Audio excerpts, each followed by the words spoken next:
Secrets of the Empty House. Every night I hear a faint whisper in the empty house. Help me. At first I thought it was a neighbor, but then it called my name and told my secrets.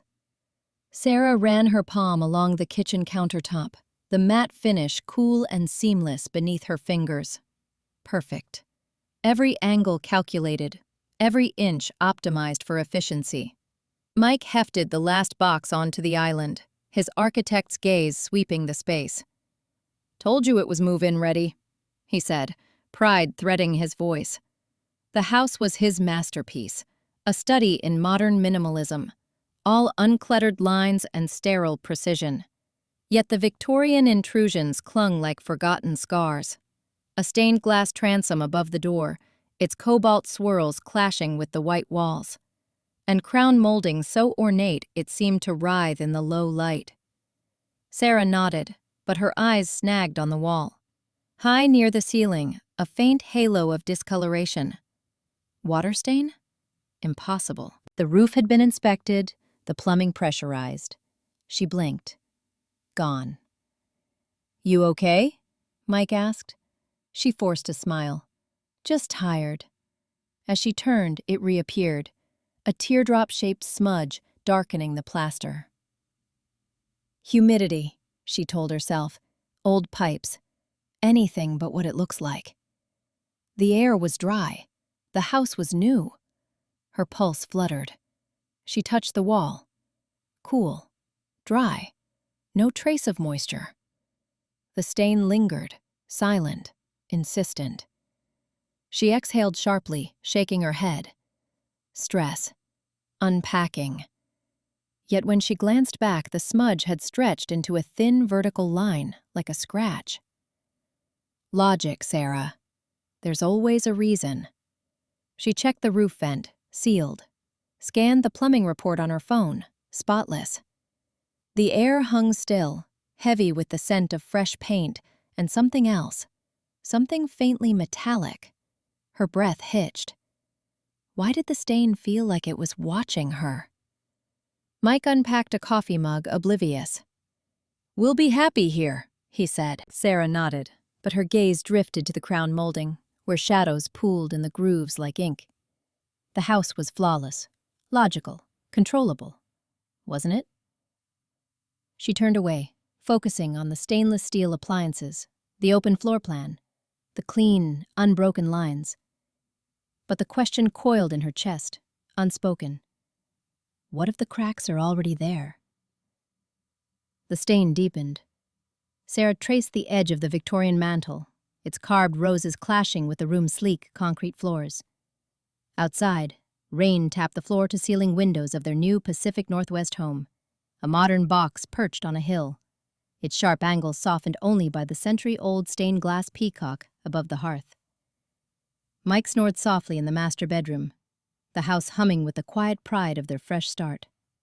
She sipped chamomile, the mug warm in her hands, and let the silence wrap around her like a promise. Perfect. Controlled.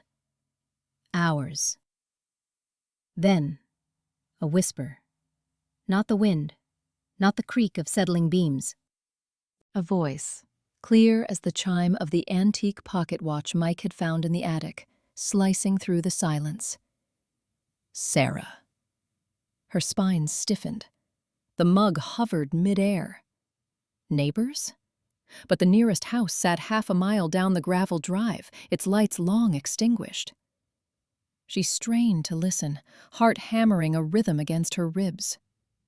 The whisper came again, lower this time, threaded with something wet and ragged.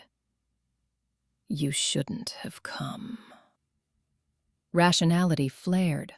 Stress, exhaustion, the old pipes. But her fingers trembled.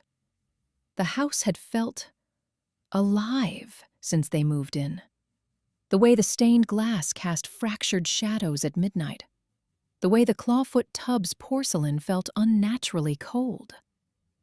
She'd chalked it up to old house quirks. Now the rational part of her frayed. She stepped into the hallway, bare feet silent on the engineered oak. The air thickened, smelling of damp earth and the faintest trace of roses. Just the rain, she told herself, but her pulse roared louder. A floorboard groaned behind her. She spun, but the hallway remained empty, the modern recessed lighting casting a sterile glow over the Victorian wainscoting. It's nothing. It's always nothing. Back in the living room, the silence felt different, charged. The peacock-stained glass glared down, its jewel-toned eyes following her. She gripped the mantle, the carved roses digging into her palms. Breathe. Logically. There's a reason. But the whisper lingered in her bones, a splinter of doubt. The house breathed around her, and Sarah wondered if the walls were listening back. The house stood as a testament to modern minimalism. Clean lines, white walls, floor-to-ceiling windows framing the evergreen forest. But the Victorian-era clawfoot tub in the master bathroom, its porcelain chipped and legs clawing at the concrete slab, felt like a mistake Sarah had overlooked in her haste to own a piece of Pacific Northwest tranquility. She knelt in the garden, pruning shears in hand. The rhythmic snip of dead stems, a ritual of control. Mrs. Martinez shuffled up the flagstone path, her gnarled fingers gripping a Tupperware container. "Blueberry scones," she said, pressing it into Sarah's palm. "You must eat. The walls here, they remember." Her milky eyes flicked to the bay window where Sarah had arranged a sleek Eames lounge chair. Eleanor Webb used to sit right there, before the fire. Sarah forced a smile, wiping soil on her jeans. The listing said no structural issues. "We've checked everything." She turned toward the kitchen, the stainless steel counter gleaming under recessed lighting. But Mrs. Martinez lingered, her shadow stretching across the minimalist shelves. "The attic photos," she murmured. "The woman with your face, wearing that dress." Sarah's breath hitched. She'd seen them, sepia portraits of a woman in a high-collared gown, her hands folded over a locket identical to the one Sarah now wore. "Coincidence," she'd told Mike last week, tossing the photos into a bin. "We're not superstitious," she said, voice steady. "Just practical." Mrs. Martinez's gaze drifted to the brass door handle, a Victorian relic Sarah had kept for character, its ornate scrollwork clashing with the smooth drywall. "Practical people don't see the cracks," she said. "They just fill them with more lies." She turned, her cardigan flapping like tattered wings. Alone, Sarah traced the handle's grooves, the metal cold against her fingertips. The house seemed to exhale, the quiet hum of the refrigerator suddenly too loud. She glanced at the attic stairs, her pulse thrumming a question she refused to name. What if the blueprints were wrong? The scones sat untouched on the counter, their sweetness cloying. Outside the evergreen swayed, their shadows pooling like ink on the white walls. Sarah picked up her shears again, but the dead stems no longer looked dead, just waiting. The bedroom's stark white walls devoured the evening light, the only warmth coming from brass sconces flanking the floor-to-ceiling mirror. Sarah adjusted her silk pajama top, the fabric cool against her skin. The mirror's frame, ornate Victorian scrollwork, a relic from the house's past, curved like a gilded serpent around the glass. The realtor had called it charming. Now it felt like a wound in the room's clean lines. Her reflection blurred as she ran a hand through her hair. Then, stillness. Behind her shoulder, a woman stood. Lace collar, high Victorian sleeves, face as pale as the moon. Dark eyes locked onto Sarah's. No movement, no breath. Just that impossible gaze. Sarah froze. Migraine aura, sleep deprivation. She blinked hard. The woman remained, expression urgent, as if speaking through ice. "Sarah?" Mike's voice from the hallway. The mirror flashed empty. Only her wide-eyed reflection stared back. He entered holding a glass of water. "You okay? You look like you've seen a ghost." His laugh faltered as his eyes flicked to the mirror. "Just tired," she said, voice too calm. Liar. The image had been visceral, chapped lips, the strain of the bodice. Real. Too real. Mike set the glass down. That mirror's creepy. We should replace it. Maybe. She avoided his eyes. The house had creaked since they moved in. Old pipes, he insisted. But tonight the silence felt heavy, waiting. Alone, she turned back. The mirror's surface was perfect, yet the brass sconce's glow didn't reflect. A dark patch hovered where light should be. She reached out. Her fingers met only cool glass. Everything has an explanation. But the patch pulsed, swallowing the room's minimalism into its void. Mike's footsteps echoed. The darkness vanished. Yet the mirror no longer felt like glass. It felt like a threshold. She stared, heart hammering. If the mirror could lie, what else in this perfect home was already watching? Sarah traced the water stain with her fingertip. Cold, damp, spreading like ink through the crisp white drywall. The modern kitchen, all stainless steel and clean lines, now felt suffocated by the intrusion. A jagged bloom of moisture crept from the ceiling corner, its edges darkening the minimalist oak trim into something resembling Victorian morning crepe. "Plumber's coming tomorrow," Mike said, his voice tight as he wiped the counter for the third time.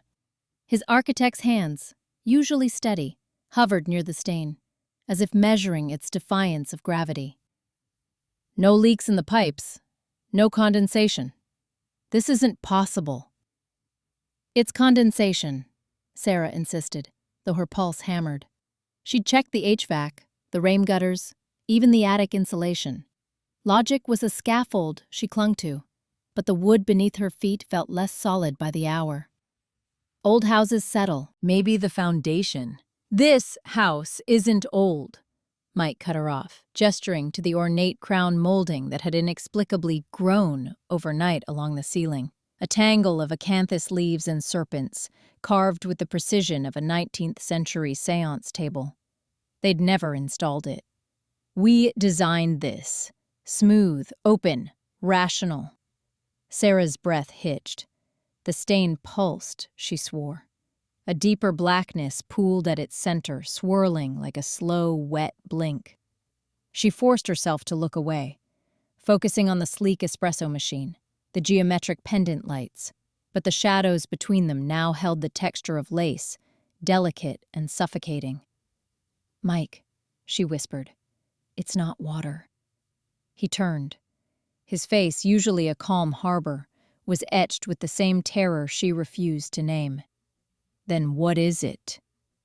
The question hung like the dampness in the air. She thought of the neighbors' warnings, the history Mrs. Martinez had whispered about the house's original owner, a woman who drowned in her own bathtub. But Sarah had dismissed it.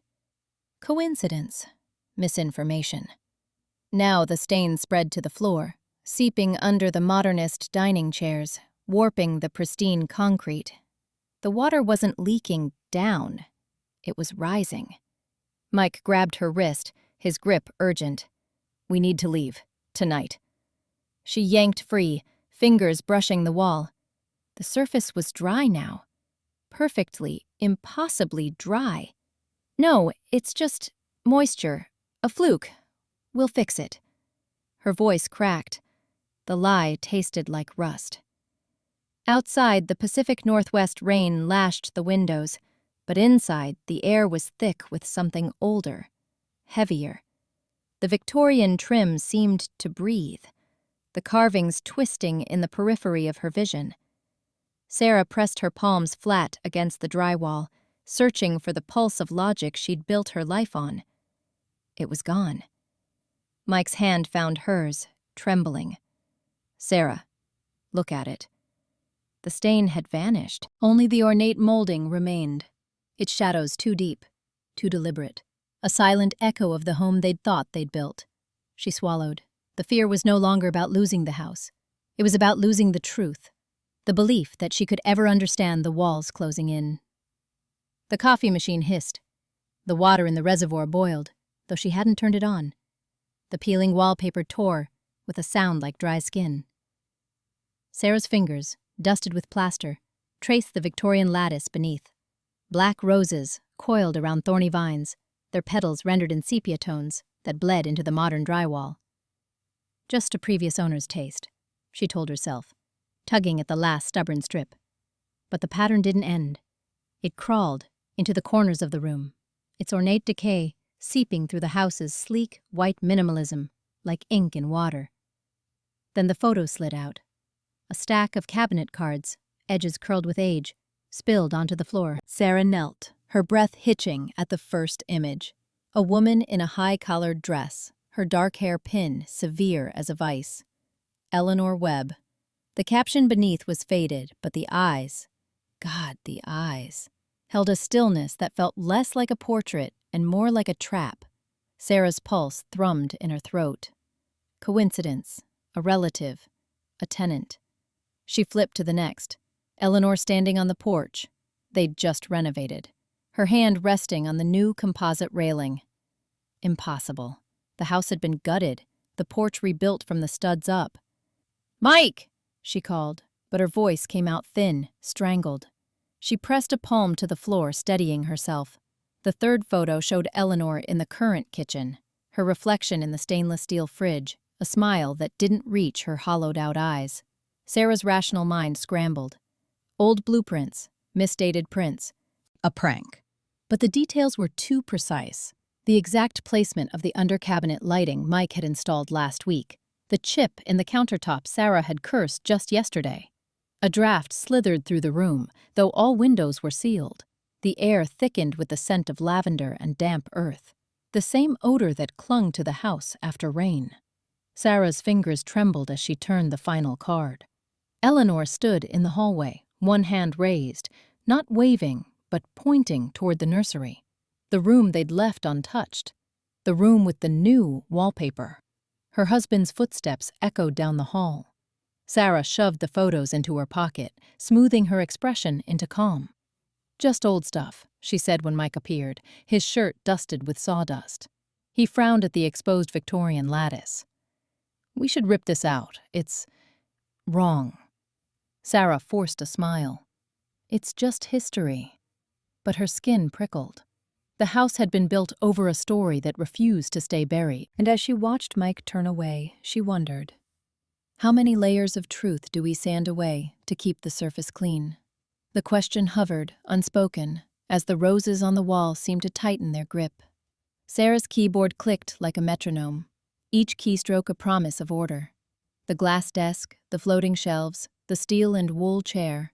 Her workspace was a temple of modern minimalism.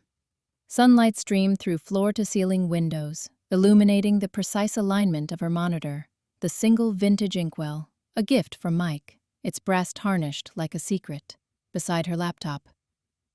Control is a habit, she told herself, adjusting her headset. The 10 a.m. stand-up with the team would be her anchor. The first glitch was subtle, a flicker in the video feed. Her colleague's face rippled, pixels bleeding into the smooth white backdrop of his virtual background. She blinked. "Bandwidth?" she asked, voice steady. He frowned, shook his head. Then the screen stuttered. For half a second, her own reflection appeared. Not her, but a woman in a high-collared black dress, hair pinned in a severe chignon, eyes hollow as abandoned wells. Sarah froze. The image vanished. "Sarah, you okay?" Her colleague's voice crackled. "Fine," she lied, fingers tightening on the mouse. Corrupted data, a faulty driver. She rebooted, the screen's glow cutting into the sterile room like a blade. When the desktop reappeared, the wallpaper, her wedding photo, cropped to show only the clean lines of their house's facade, had shifted. The eaves now curved into something baroque, the windows elongated like Victorian eyes. Her stomach dropped. Impossible. She'd designed that photo herself. The next call was worse. A client's face dissolved into static, then reformed as the woman, Eleanor, her lips moving in silence. Sarah's cursor froze.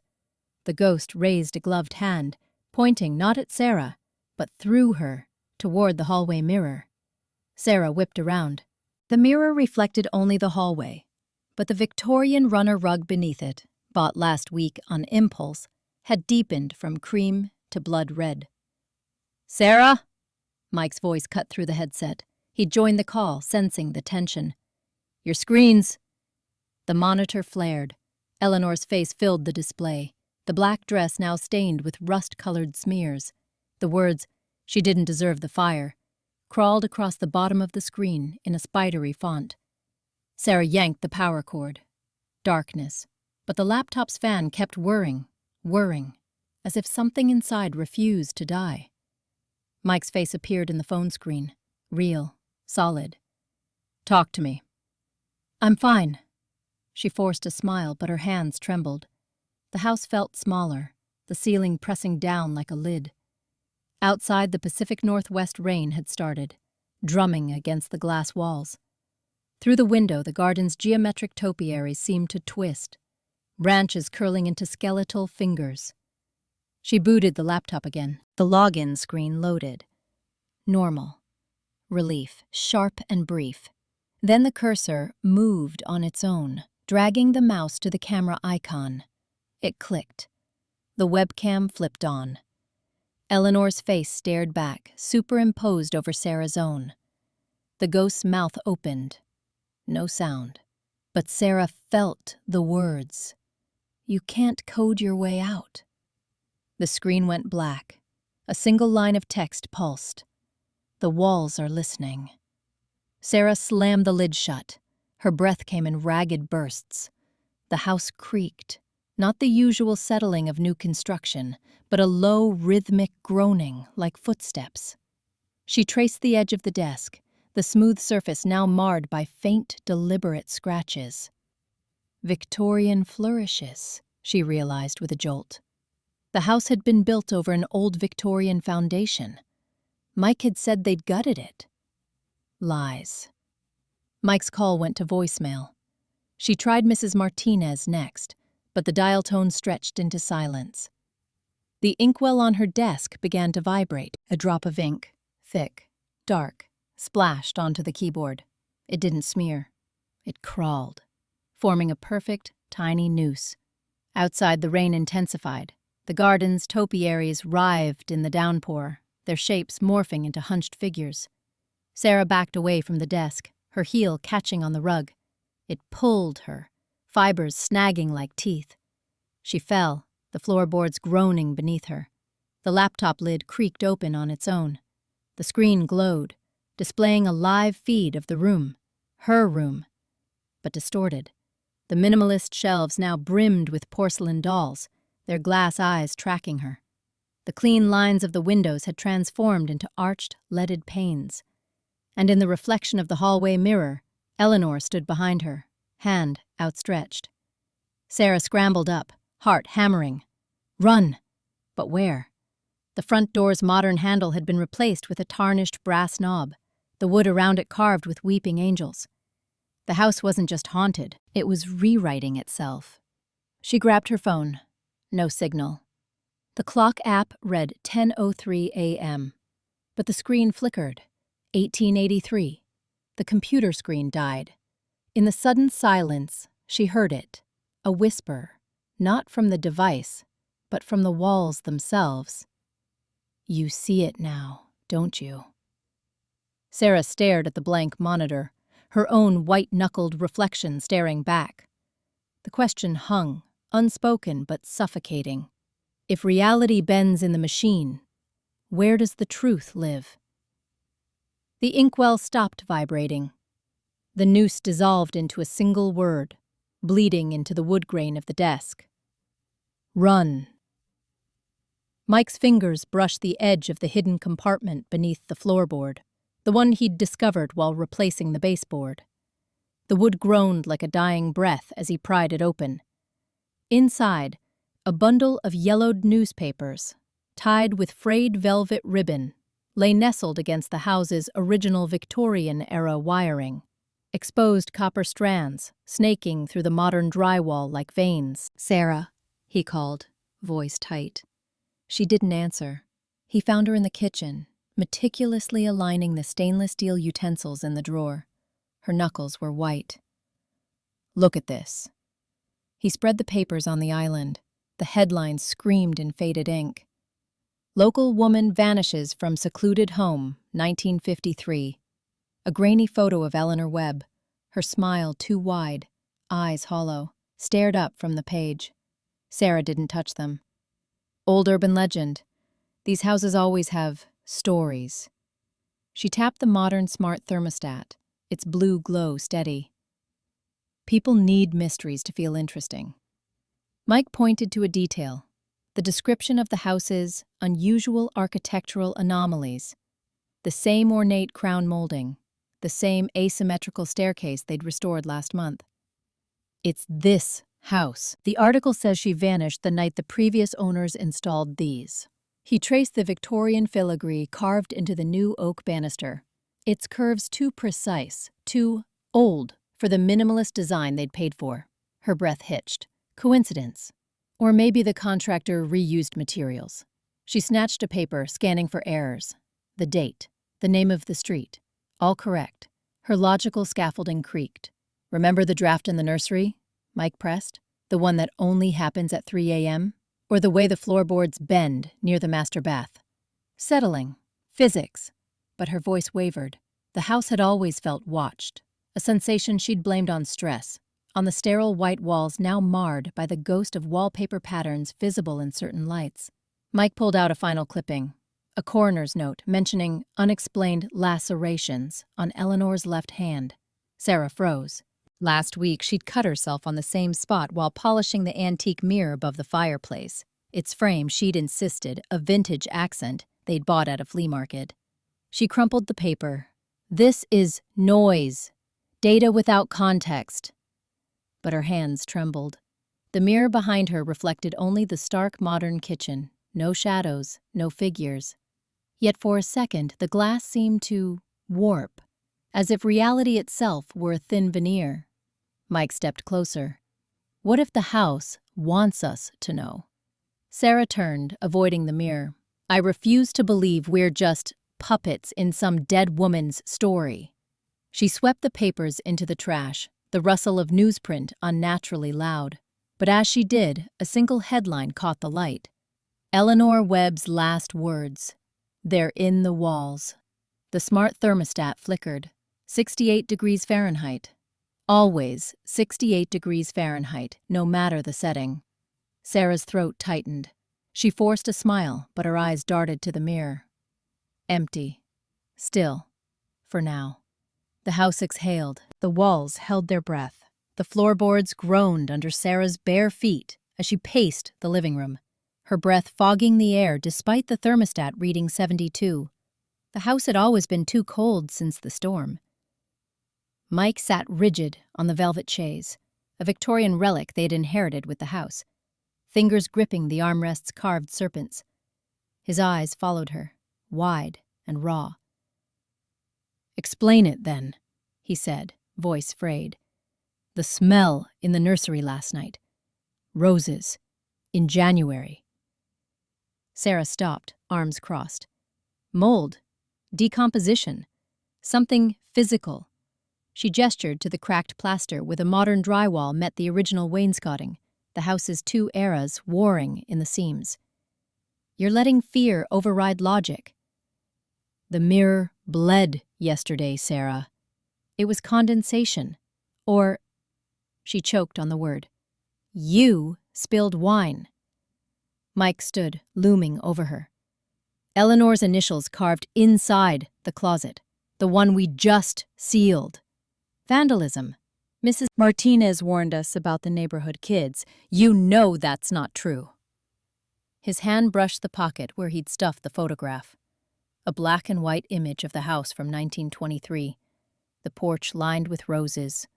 A woman in a lace dress standing where Sarah now stood. Eleanor.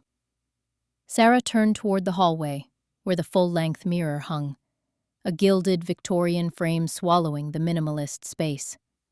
Her reflection wavered, distorted at the edges. I refuse to believe this is real. Mike stepped closer. You're not sleeping. You jump at shadows. This is real. Shadows don't kill people. she snapped, but her voice cracked. The mirror caught the tremor in her hands. For a second, the glass seemed to ripple, the reflection lagging a beat behind. She spun away. "You used to believe in data," he said softly. "Now you're ignoring it." "My data says this house is rotting. That's all." But the lie tasted like copper. The air smelled of roses again. Mike reached for her. She recoiled. The silence thickened. Outside, the rain lashed the windows, blurring the pines into a single shifting mass. Sarah stared at the mirror. In its warped surface, the room looked different, darker, the furniture draped in shadow. A figure stood behind her, faint as smoke. She blinked. Gone. "Sarah," Mike's voice was pleading. "We need to leave." "No." The word was a hammer. "I won't let you take everything we built." "It's not supernatural." Her knuckles whitened on the armrest. "It's fixable." Mike turned toward the door. "The house is talking to you, Sarah. Are you even listening?" The lock clicked. She didn't move. Alone, she faced the mirror. Her reflection stared back, hollow-eyed. The rose's scent wrapped around her throat. Slowly, she raised a hand. The reflection didn't follow. She turned away. The roses vanished. The house held its breath. Sarah's fingers tore at the peeling wallpaper, revealing the raw lath beneath. The bedroom's modern minimalism had been a lie from the start. Beneath the sleek white veneer, Victorian-era lath and plaster festered like an open wound. Mike's crowbar scraped against something solid, a hollow thud. "Here," he said, voice tight. Water stains bloomed across the wall like ink blots, curling into shapes that made Sarah's throat tighten. Condensation, she told herself. Just the Pacific Northwest's damp air. But the stains were too deliberate, too familiar. Mrs. Martinez's warning hissed in her mind. She bled into the walls. Mike pried a section of lath free. A small cavity gaped within. Sarah's breath hitched. Inside lay a faded silk ribbon, brittle as ancient skin, and a silver locket, its glass cracked, the portrait of a woman with Eleanor Webb's eyes. A rust-colored stain spread beneath it, darkening the wood. "Rust," Sarah insisted. "Just rust." Mike lifted the locket. A single drop of moisture fell from it, splattering the floorboards. The same water that had seeped through the ceiling last night. The same water that had pooled in their sink at 3 a.m., though the faucet was dry. "Sarah." Mike's hand hovered over the stain. "This isn't rust." Her pulse hammered. Control. Explain. Deny. She reached for the locket, but her fingers recoiled. The metal was ice cold. The water stain on the wall pulsed, no, grew, spreading like a slow exhale, bleeding into the cracks of the plaster. Sarah stepped back, but the room shrank. The ceiling pressed lower. The clean lines of their modern home warped. The walls now a grotesque collage of smooth drywall and Victorian-era moldings, their ornate carvings clawing through the surface like roots. Mike's voice cracked. "We have to tell Mrs. Martinez." "No."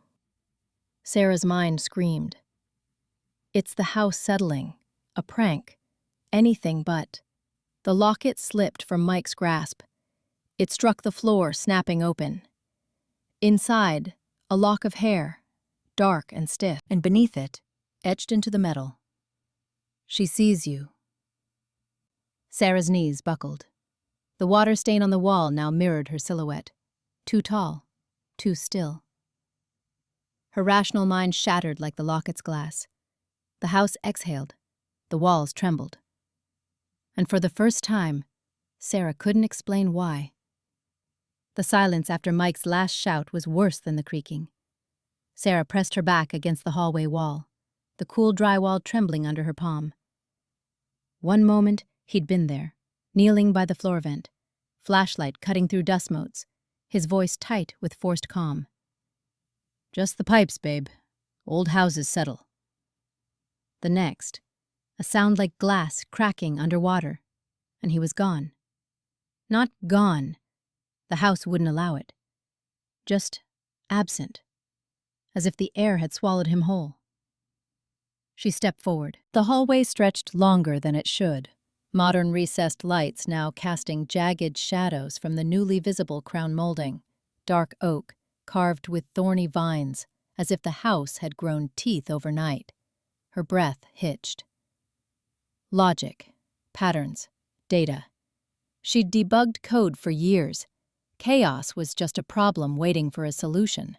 But the solution here had no variables, no error logs, only the slow creep of the impossible. A mirror hung at the end of the hall, its frame ornate and gilded, out of place against the stark white walls. Sarah hadn't noticed it before, or had it always been there, hidden in the blind spot of her denial. She forced herself toward it, her bare feet silent on the suddenly plush Persian rug, another impossible detail, the fibers coarse and smelling of mildew. The reflection showed the hallway behind her, empty, but when she turned, the corridor was still there, stretching farther, the walls pulsing with a faint, rhythmic throb. Breathe. Think. She reached out, fingers hovering over the mirror's surface. The glass felt warm. Then, movement. Mike's reflection stood 3 feet behind her, his face ashen, eyes wide with terror. He mouthed her name. Sarah spun, heart slamming against her ribs. Nothing. Just the empty hall, the newly visible wallpaper peeling to reveal blackened, water-stained layers beneath. No, not water. The stains were shaped like hands. She turned back to the mirror. Mike was gone. In his place, a figure loomed. A woman in a tattered Victorian gown, her throat a crimson gash. Sarah stumbled back, but the glass pulled her, the reflection shifting. Her own face now blurred, dissolving into the ghosts. The woman's lips parted. No sound came out, but Sarah felt the words vibrate in her bones. "He's in the walls." The hallway lights flickered. Shadows congealed into shapes, tendrils, fingers, the outline of a door where none had been. Sarah's pulse roared in her ears. Control. Control. But the house was breathing now, expanding and contracting like a living thing. Mike's voice echoed from everywhere and nowhere. "Sarah, run." She clutched the mirror's frame, its edges biting into her palms. The glass rippled. Her reflection stared back, hollow-eyed, whispering the lie she'd built her life on. This isn't real. But the ghost in the glass tilted her head, smiled. Sarah's breath came in ragged gasps. To save Mike, she had to step through, to trust the lie of her eyes. The house waited, hungry. The mirror held her gaze. Could she? Sarah's palms slid across the drywall, the once smooth surface now pitted with hairline fractures. She'd checked the circuits, the HVAC, even the wind, anything to explain the groaning in the walls. But the house wasn't creaking. It was breathing. Each inhale sent a fresh tremor through the minimalist living room, where sleek steel shelves now warped like melted wax. The drywall split further, revealing not insulation, but a lattice of Victorian-era lath beneath, blackened by age and something darker. Her stomach lurched. Settling. Thermal expansion. Anything but this. She pressed her ear to the wall, heart hammering. The laughter wasn't in her head. It vibrated through the plaster, high and childlike, then choked off. Eleanor. The name slithered into her thoughts uninvited. Sarah wrenched away, knuckles white on the edge of a floating concrete console table. The modern lines blurred as the drywall peeled back like dead skin, exposing a fragment of wallpaper. Faded crimson roses, the pattern seeping into the air like smoke. No, no, no, no. She clawed at the fissure, fingers raw against the splintered lath. Dust rained down, smelling of wet soil and rust. The drywall crumbled faster, shedding its sterile facade to reveal the house's true skeleton. Carved oak beams, tarnished brass fixtures. The ghost of a gaslight sconce. Her rational mind screamed mold, structural failure, but the evidence clung to her skin like pollen. This wasn't decay, it was revelation. A cold draft snaked through the room, though every window was sealed. The floorboards, polished walnut, her choice, buckled, lifting like ribs through a wound. Sarah stumbled back, her designer loafers sinking into the swollen wood. The laughter returned, this time a whisper, skittering behind the walls. She's in the bones of it. The thought cut through her panic, sharp as the drywall shards embedding in her palms. She fell to her knees, pressing her forehead against the exposed lath. The house throbbed in time with her pulse. All her life, she'd built walls to keep the unknown out. Clean code, linear logic, this perfect home. But the drywall had been a lie, just like her belief that reality could be fixed. The Victorian patterns seeped through the cracks, not as decoration, but as a warning. You cannot control what you do not understand. The last of the drywall gave way with a sigh, collapsing into a pile of chalky debris. Sarah didn't move. She stared at the raw, ancient wood beneath, the truth too vast to deny. The house wasn't haunted. It was alive, and it had been waiting for her to stop pretending. Outside, the rain began again. The sound of it against the roof wasn't water. It was the house, weeping. Sarah's breath hitched as the kitchen lights flickered, not with the sterile buzz of LED bulbs, but a sickly gaslight pulse. The modern steel fridge hummed a dissonant note, its surface rippling like water. She squeezed her eyes shut. Stress, migraines, the house settling. But when she opened them, the walls were bleeding. Plaster cracked like dried skin, revealing layers beneath. Faded floral wallpaper, then lath, then darkness. Victorian trim, ornate and splintered, coiled around the edges of her minimalist shelves. A scent of burnt lavender and copper filled her throat. Then, the whisper. You feel it too.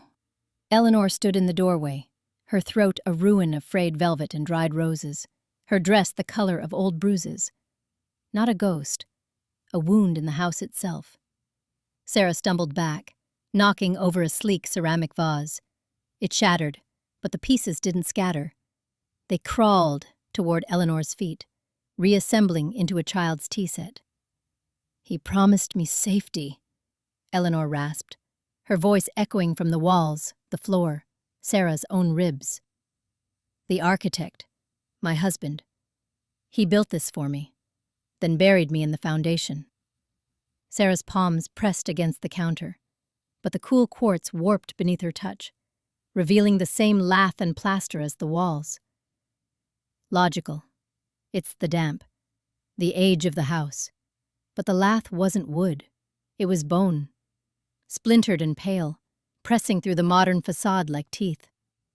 Eleanor's hand emerged from the wall, fingers grazing Sarah's wrist. Cold seeped into her veins, carrying flashes. A hammer.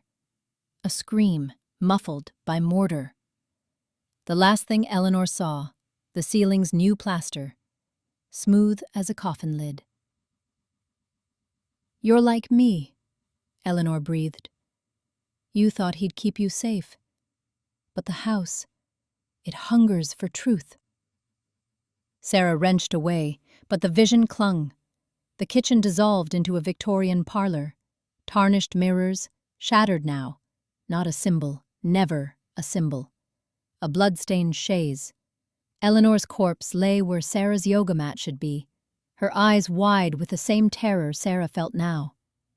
Denial, denial, denial. But the lath in the walls pulsed. The plaster crumbled to dust. And for the first time, Sarah knew, house wasn't haunted. It was alive. And it had been waiting for her to see. She dropped to her knees as the last veneer of control shattered. The modern world, her code, her schedules, her belief in clean lines, was just another layer of plaster. What lay beneath was ancient, ravenous, and real. Eleanor's final whisper curled into the cracks. "Can you live with what you've seen?" Sarah's hands dug into the disintegrating floor, bone lath slicing her palms. She didn't scream. She didn't run. She understood. The house exhaled. The floorboards groaned beneath Sarah's bare feet, the sound too loud in the suffocating silence. Outside, the Pacific Northwest rain hammered the glass walls of their minimalist home. Once a sanctuary of clean lines and white space, now a cage of warped shadows. Victorian moldings, previously hidden beneath modern veneer, coiled like serpents across the ceiling. She'd dismissed them as stress-induced hallucinations. Until now. Her breath hitched as the hallway mirror flickered. The reflection showed her haggard face, yes, but behind her, a woman in a tattered lace gown stood where the empty living room should be. Eleanor. The ghost's hollow eyes met Sarah's through the glass, and the rational part of her brain screamed, "Run!" Logic had always been her armor. Code was predictable, bugs fixable. But the house defied logic. The walls breathed. The mirrors lied. Mike's muffled cry from the basement shattered her paralysis. He was down there, trapped by the shifting walls, and she'd promised to keep him safe. The lie she'd clung to for years crumbled. Control was an illusion. Her hands shook, not from cold, but from the terrifying freedom of surrendering to the unknown. The mirror's surface rippled again. This time, Eleanor's reflection pointed a skeletal finger toward the basement door. A warning? A trap? Sarah clenched her fists, nails biting into her palms. The fear was still there, a living thing in her chest. But beneath it surged something new. Resolve. She stepped closer to the mirror, her reflection now overlapping with Eleanor's. For the first time, she didn't look away. The house held its breath. Sarah turned toward the basement, the creak of the stairs echoing like a heartbeat. Reality was a fragile thing, but she would face its fractures. For Mike. For the truth, even if it broke her. The hallway stretched, walls bleeding modern steel gray into the rotten lace of Victorian lath. Sarah's breath hitched. This wasn't possible. The sleek drywall had split like old skin, revealing splintered wood and the ghost of horsehair plaster beneath. A cold draft coiled around her ankles, carrying the scent of damp earth and iron. Mike lay crumpled at the end of the corridor, his hand clawing the floorboards as if anchoring himself to reality. Behind him, the mirror, once a frameless rectangle of sterile minimalism, now warped, its glass rippling like a pond. Eleanor Webb stood within it, her Victorian gown sullied with grave dirt, eyes hollow as the space between stars. Not real. Not real. Sarah's rational mind screamed, but her pulse hammered against the lie. The house groaned, the sound vibrating through her bones. Mike gasped, his fingers turning blue. Choose. Now. Eleanor's hand pressed against the mirror's surface. The glass breathed. Sarah lunged, not toward Mike, but the wall. Her palm scraped the exposed lath, a jagged, ancient lattice, tearing skin. She didn't flinch. "I see you," she whispered, the words raw. The lie of control shattered in her throat. This is real. This is mine. The mirror cracked. Eleanor's reflection fractured into 1,000 shards, each holding a different scream. Mike's gasp cut off as he jolted upright, eyes clearing. Sarah didn't look back. She pressed her bleeding hand deeper into the lath, feeling the house, shift. Not a structure, but a living thing, its secrets pulsing beneath her touch. The modern facade lay in ruins. Plaster dust coated her tongue. She knelt beside Mike, her tears mixing with the grit on the floor. He gripped her wrist, his touch solid, real, but the mirror's shards still glinted in the shadows, each one reflecting a truth she could no longer unsee. What price for truth? The house held its breath. Sarah closed her eyes and let go.